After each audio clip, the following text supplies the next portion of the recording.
So can you guess what it is yet?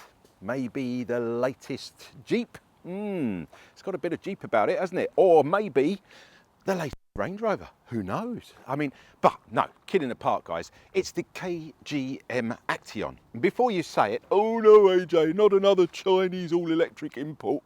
No, it's not. KGM, Korean General Motors. It comes from the same part of the world as Kia, Genesis and Hyundai. Yes, South Korea. And KGM have been around for over 75 years. Building cars and pickup trucks and all sorts of lovely off-road vehicles as well. Simply incredible company, really well known. And more recently, they started doing SUVs. And the most recent one before this was the Torres. And we reviewed that, both the engine version and the electrical version, because they did both.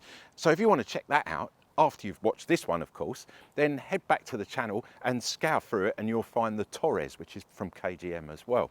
Anyway, moving swiftly on, the Actyon, well, it gets its name from what we here in the UK call a portmanteau. It sounds very French, I know, but what it actually means is when you take two words, put them together and come up with a new word. In the case of the Actyon, it was action and young, so they put them together and come up with Actyon, yeah? Yeah, I know, but more, I suppose, that you'd understand is perhaps with VW's Tiguan, Tiger, and Iguana, Tiguan, yeah? I quite like it in some cases. The Actyon, okay, take it or leave it. It was introduced back in 2024, so it's a fairly recent car to our shores here in the UK anyway. It's sub £40,000 worth of car. It's a decent SUV, but does it live up to the grade? Can it actually cut the mustard with some of the competition? Well, let's find out. Let's take a look around it. Let's get under see what the different engine configurations, the different trim levels and all the other bits. Give it a road test and let you know what we think of the KGM Actyon. You're watching me, AJ, on the Player YouTube channel. If you've never seen what we do before, then feast your eyes for the next minute and a half on our little promo trailer. If you're a regular visitor to the channel or you're a subscriber, guys, you know what to do. Skip to the next bit. The rest of you, I'll catch you in a minute and a half with the KGM Actyon. This is how a car should sound. Listen to this.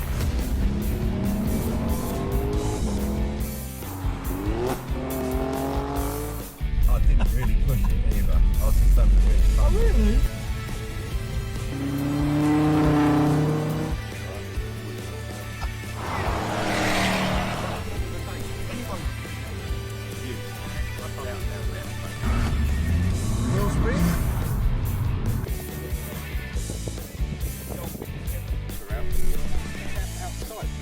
So there you have it, guys. The Ferrari Rover, my birthday present.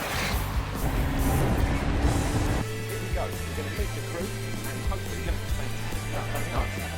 Nice, a real one. Oh, you see? I think it makes a good work. We're going, Nice to start. Nice to see you. Show us your big chopper, your helicopter. So here we are, the Morgan Roadster, where we're here for the Swiss Watch Show. And guys, guess what? It's another morning here out in sunny France.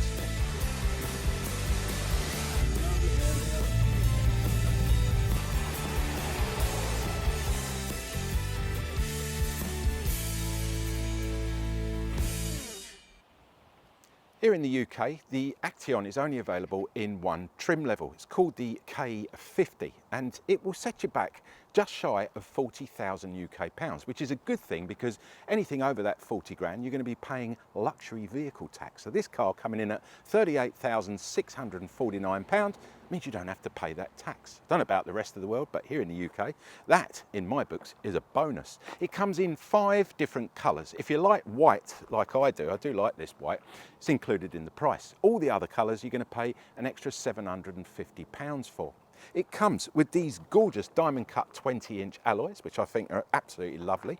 Round at the front, you've got LED headlights, LED running lights. You also get rain sensing wipers. Oh yes. And finally, foldy-in mirrors that heat up in the winter. Round at the back, I think it's a really good looking car. It's very sporty, very sort of 4x4 off-roady, and you can see that in some of the design elements like these grills that cover up these LED rear clusters. I think they're really nice. Probably don't actually do anything, but they do look good. I love the finishing on it as well. The black offset, little accents in black, and you get a rear wash and wipe. You've got this huge spoiler on the top here. It's really great. Keeps this as clean as possible and funnels all that air down as well, giving it much better MPG at the end of the day. There's a brake light in there as well, which is nice. The car gets all-round privacy glass as standard for the rear passengers. Again, you know, something normally you'd have to jump up different trim levels to get. And the car also benefits from front and rear parking sensors, because this is a big car, and when you've got to park it, you're going to be relying on those sensors. Actyons get keyless entry and keyless ignition as standard, and the car comes with a really nice finished interior. There's electrically adjustable front seats that not only heat up in the winter but also have cooling in the summer, and as you would expect, there's dual zone air climate control. The driver gets a decent 12.3 inch LCD cluster display. Parking the car also is dead easy, with a decent quality rear view camera and a 360-degree all-round camera. In the centre you get a 12.3 inch TFT touchscreen which contains the Bluetooth connectivity. There's a DAB radio, Android Auto, and not forgetting Apple Play. Plus there's a 6-speaker surround sound system, as well as a number of USB chargers both in the front and in the rear. The leather multifunction steering wheel contains your controls for cruise control and speed limiter, lane departure, lane keeping and distance control, plus the car gets cross-traffic alert both front and rear, a driver attention alert system, as well as blind spot warning built into the mirrors. Let's check it out under the bonnet, see what the engine and gearbox configurations are.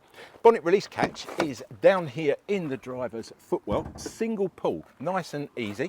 Let's walk around the front, see how easy it is to locate that actual bonnet release catch itself. It's around here in the middle somewhere. There it is. It's a squeezy one, just pull it together like that, pull it up, and then, how's that? Gas struts, love it. Premium quality finish on this car.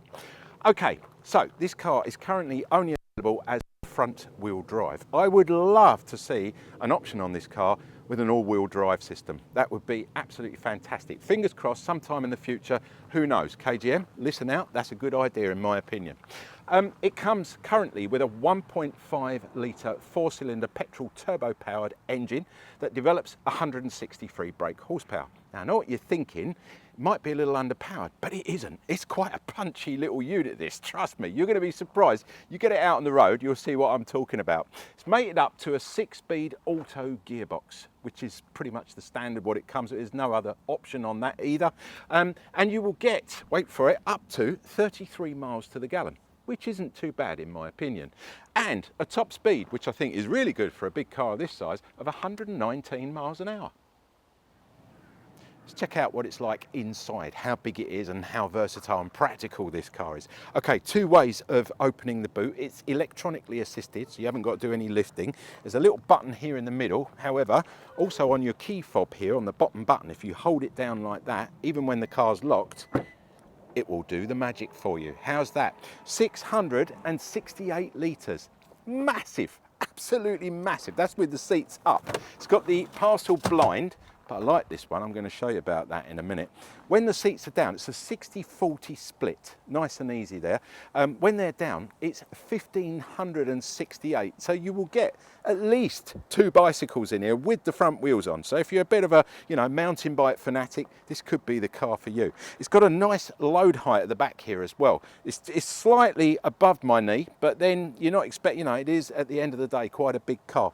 But a lovely level load lip as well. One thing, I'm going to give you a little tip here. The back here is all very much scratchy plastic. I'd buy yourself some sticky back plastic, just cut some pieces out and lay them over here, stick them on here, and then throw in prams and push chairs, or dogs jumping out, or the mountain bikes going in and out. It's not going to scratch the back and ruin the surface of this. So when you hand it back after the lease or you're selling it on, you can just peel off that plastic that you bought and it'll be looking as good as new. But as I say, it's nice and flat, easy to put the seats down as well. You can reach across there. I'll do the first one over there like that, and then all you got to do is reach round over here undo this one too. And I mentioned about that parcel shelf. Now that's fully flat all the way through there.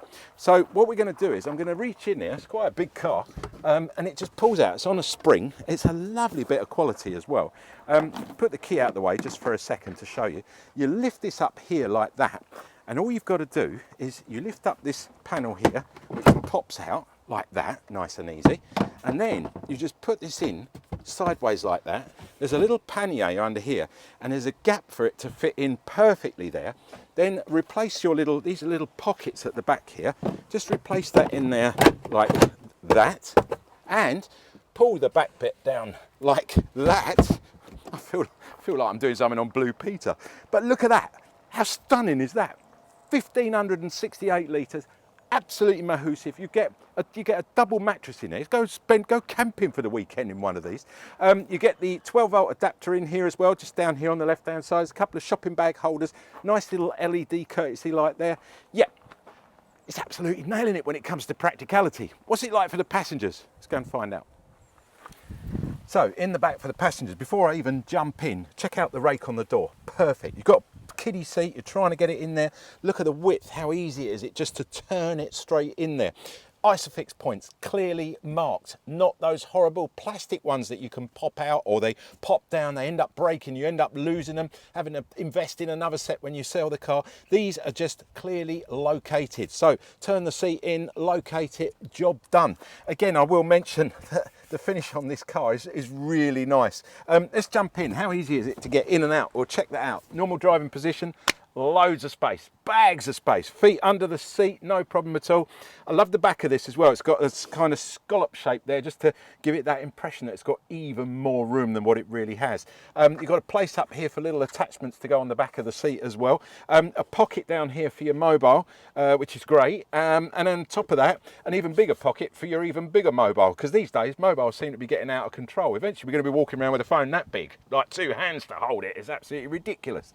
I love the finish on this. It's quality. Not only is it quality, it's a wipe friendly surface, so any sticky pops and sweets and things like that you're going to spill on there, you're going to easily just wipe away. It's so cool. And I do love the red. I love the red seat belts. I like the red accents. I love the suede on the back here as well. So nice, really premium. In the center here you get the armrest with a double cup holder. Now the only thing is with this cup holder, it's pretty useless. It's quite small, so if you've got a large coffee in there, I don't think it's going to fit. But the one thing I've noticed, it's got no lip at the front. So if the driver hits the brakes, that coffee, if it's boiling hot, is going to go flying forward. That is a bit of a faux pas, I think. Just a little bit of, a little bit more attention to detail. No ski hatch here either. Sorry, we're here in the UK. No DIY hatch, guys. No, we're not going to get our wood in here on the weekends.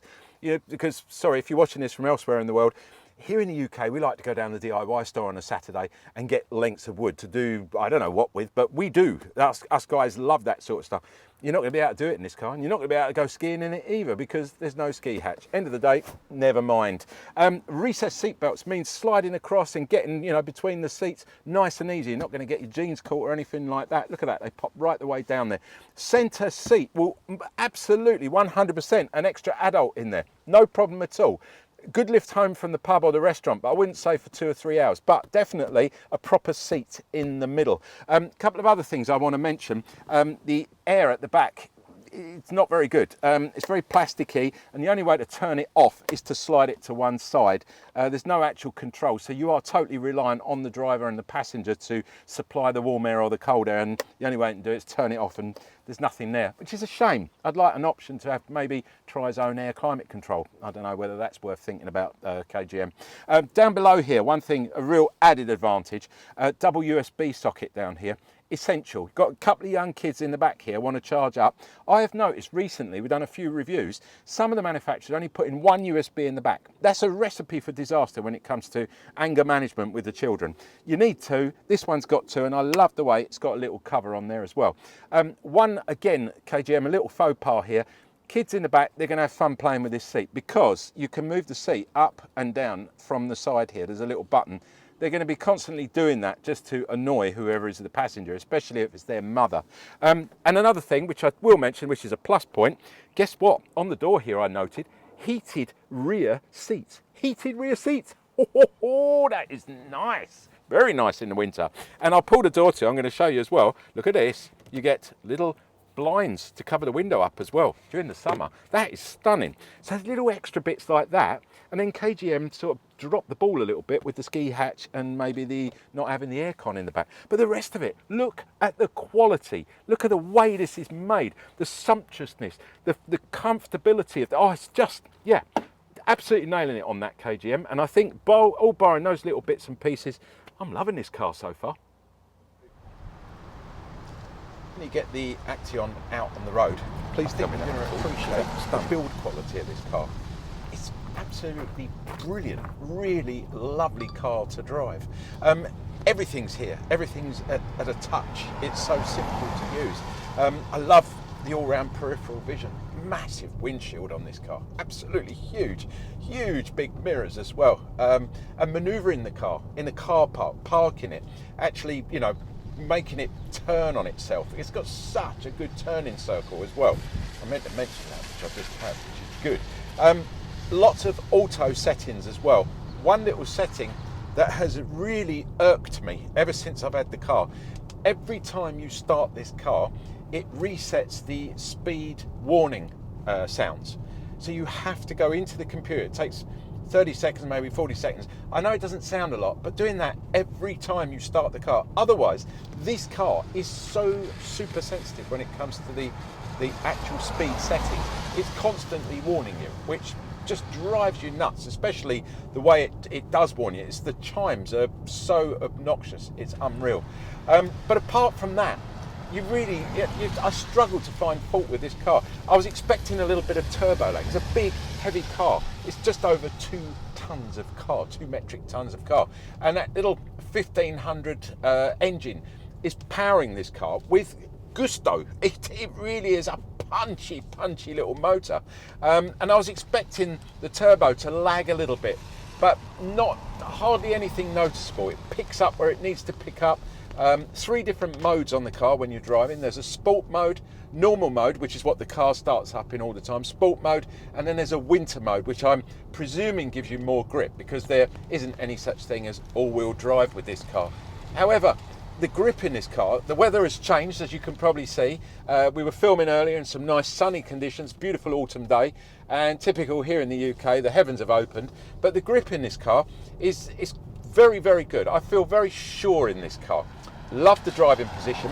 Not over keen on the seats. They're very heavily bolstered, so you tend to sit on the seat rather than in the seat. Electronic seats, you can set it up to your driving position, get it within a whisker of how you like it, definitely.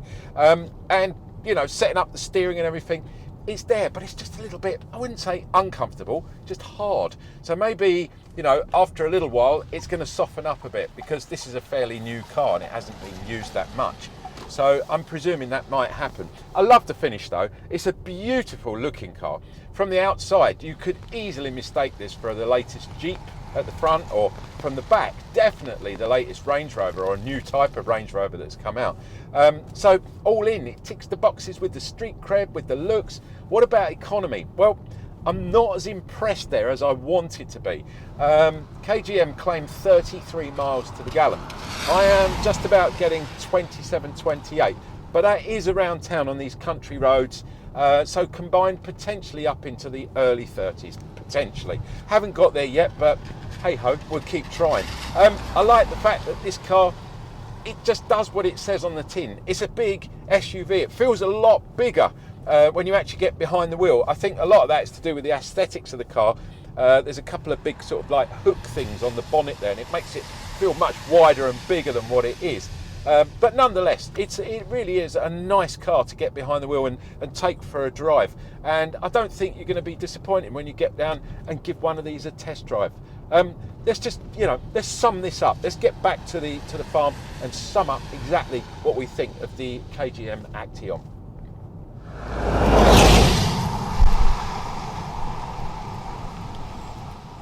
So there you have it, guys, the KGM Actyon. What did I think of it? Well, I tell you what, for a sub 40 grand SUV of this quality, it's got to be worth a test drive, hasn't it? Yeah? I think if you get down there, ask your KGM salesperson all about this car. They're going to fill you in on all the little bits and pieces that I might have forgotten. Now, one thing I haven't forgotten is to tell you about the warranty with this car. It's 5 years or 100,000 miles, whichever comes first.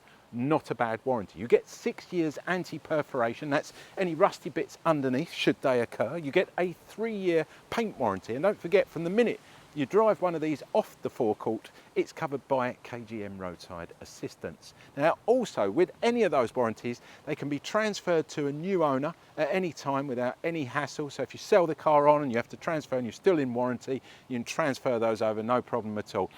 Also have a chat with your KGM salesperson about extending those warranties or any other little bits and pieces about this car you might be unsure of. But in my opinion, it's been a pleasure driving the KGM Actyon for the last week. I've enjoyed every minute of it, and to be honest, I think it's highly practical, it's very versatile, but above all, it's value for money. That's what it is at the end of the day, and nowadays that's what we're all looking for. Guys, you've been watching me, AJ, on the Player YouTube channel. Thanks very much for watching. I hope you've enjoyed the little review of the KGM Actyon, and as I say, I've definitely enjoyed driving it. Don't forget, like, subscribe and comment. There's a comment box down below. Leave anything you want to ask. Maybe you've got a personal experience of one of these cars, or you're just genuinely interested in getting behind the wheel of one of these and seeing what they're like. If you've got a comment, stick it in the box down there, and somebody or us will get back to you and we can create a conversation about the car and learn a little bit more about it. There's also a subscribe button down there. I'd really appreciate if you subscribed, and don't forget, if you do, because you've seen what we do and you enjoy it, then leave the bell sign unchecked and you'll get regular updates, because as we said, we don't just do car reviews. You saw that at the very beginning of this. Anyway, getting back to the point in question, also, if you wouldn't mind, I meant to ask, and it's a favour for a favour in a way, could you give us a thumbs up, guys? I really appreciate it. That means you liked what we do. I don't get a bonus, or the crew and me don't get a bonus. The edit crew don't get it. We don't get a pay rise or anything like that. We get a pat on the back from the sponsors and the boss to say, job well done. People like what you're doing, and we get to do more. And also the manufacturers like it, and they give us more cars. So thumbs up if you can. Now, I said I'd give it a favour for a favour. As I said, we are not just, well, I didn't, but I'm going to tell you now. We're not just a YouTube channel. Oh no, we are part of The Player, which is a much bigger organisation. But if you're a guy and you're watching this, I've got something special for you. Careful, guys, don't go there. It's called The Player, and I'm going to hold one up now by the magic of edit. There you go, I'm going to hold one up. It's called the Player Bookazine, and it's a quarterly men's lifestyle magazine. It's not just for men, it's for everybody out there. But we call it a men's lifestyle because it has inside, wait for it, I'm gonna show you through the pages as well. Here we go, thanks to the editor. It's got like cars, it's got boats, it's got jet skis, it's got motorbikes, it's got holidays, it's got golf, it's got spa treatments, it's got food in there, there's interviews. Oh, I could keep going on and on and on. Anyway, the online version is yours, absolutely free of charge, because you watch me, AJ, on the Player YouTube channel. So all you got to do, I love this bit coming up, really love this bit, head over to www.theplayer.co.uk, stand by, there it is, thanks editor. It's down the bottom there, I'll leave it up for a minute, head over there. I don't want to know your inside leg measurement, I'm not interested in how many dogs you got or how many women you've been married to. I just need your name and your email, and you can download that, read it at your leisure, or you can read it online. You could turn the page, it makes a lovely noise when you turn the page, zoom in, zoom out, look at all the pictures. If you can't read, well, learn to read, and then you'll be able to read a little bit more about it. But it's there, and it's free, and it's yours, and you can have it every time it comes out for absolutely nothing, because you're watching me, AJ, on the Player YouTube. Signing out. Thanks for watching, guys. Catch you next week with something hopefully as equally as interesting as the KGM Actyon.